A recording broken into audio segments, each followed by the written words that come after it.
Bismillahirrahmanirrahim. Assalamualaikum warahmatullahi wabarakatuh. Saya Yulita Arjunia Tiwi, NIM 0448965501, ingin mengumpulkan tugas logika. Tugas yang pertama yaitu untuk jawabannya nomor 1, tem univokal. Tem ini memiliki makna yang sama persis ketika diterapkan pada berbagai subjek. Dengan kata lain, satu kata digunakan untuk menunjukkan konsep atau esensi yang identik pada banyak hal. Univokalitas menjamin tidak adanya kerancuan makna. Ketika kita menggunakan tem univokal, pemahaman tentang konsep yang dimaksud akan seragam, terlepas dari subjek yang dibicarakan. Contohnya, kata manusia. Ketika diterapkan pada Budi, Siti, dan Anton, esensi kemanusiaan yang melekat pada ketiganya adalah sama. Tem equivokal. Tem ini memiliki lebih dari satu makna yang berbeda sama sekali, tanpa adanya hubungan inheren antara makna-makna tersebut. Penggunaan kata yang sama secara kebetulan untuk konsep yang tidak berkaitan dengan menjadi ciri khas tem equivokal. Penjelasan: equivokalitas berpotensi menimbulkan kesalahpahaman jika konteksnya tidak jelas. Kita perlu melihat bagaimana kata tersebut digunakan dalam kalimat untuk memahami makna yang dimaksud. Contoh kata bisa. Dalam kalimat ular itu sangat berbisa. Bisa berarti racun. Namun dalam kalimat saya bisa berbahasa Inggris. Bisa berarti mampu atau sanggup. Kedua makna ini tidak memiliki kaitan logis. Tem analog. Tem ini memiliki makna yang tidak sama persis, tetapi juga tidak berbeda sama sekali. Maknanya memiliki kemiripan atau proporsi yang serupa antara berbagai subjek yang diterapkannya. Terdapat suatu relasi atau perbandingan inheren di antara berbagai penggunaannya. Penjelasannya, analogitas memungkinkan kita untuk memahami sesuatu yang kurang familiar melalui perbandingan dengan sesuatu yang lebih dikenal. Pemahaman makna tem analog bergantung pada pemahaman relasi proporsional antara berbagai subjek. Contoh, kata sehat. Ketika kita mengatakan makanan ini sehat dan orang ini sehat tidak memiliki makna yang identik. Makanan dikatakan sehat karena memberikan kontribusi pada kesehatan tubuh, sedangkan orang dikatakan sehat karena kondisi fisiknya yang baik.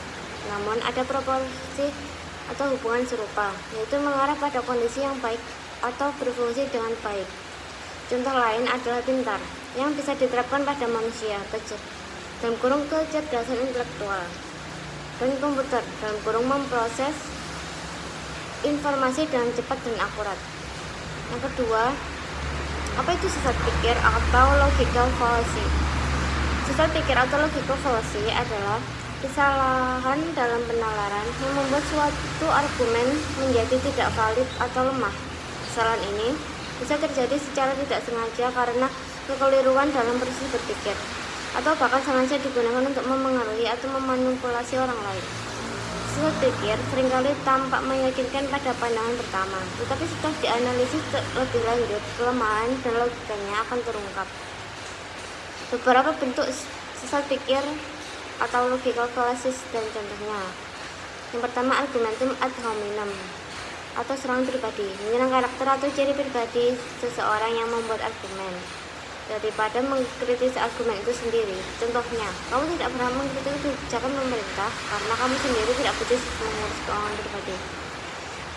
Yang artinya argumen ini mengabaikan substansi kritik dan malah menyerang karakter individu. Yang B, argumentum ad populum atau bandwagon fallacy, mengklaim bahwa suatu pernyataan benar karena bahwa banyak orang yang mempercayai atau melakukannya. Contoh, semua orang memakai merek X, jadi merek X pasti yang terbaik. Artinya popularitas suatu produk tidak secara otomatis menjamin kualitasnya. Argumentum ad verecundiam atau appeal to authority, mengandalkan pendapat tokoh terkenal atau ahli di bidang yang tidak relevan dengan argumen yang sedang dibahas. Misal aktor terkenal itu mengatakan bahwa produknya adalah terbaik, jadi pasti benar. Artinya, pendapat aktor tentang suatu produk tidak memiliki otoritas yang kuat, kecuali produk tersebut terkait dengan keahliannya.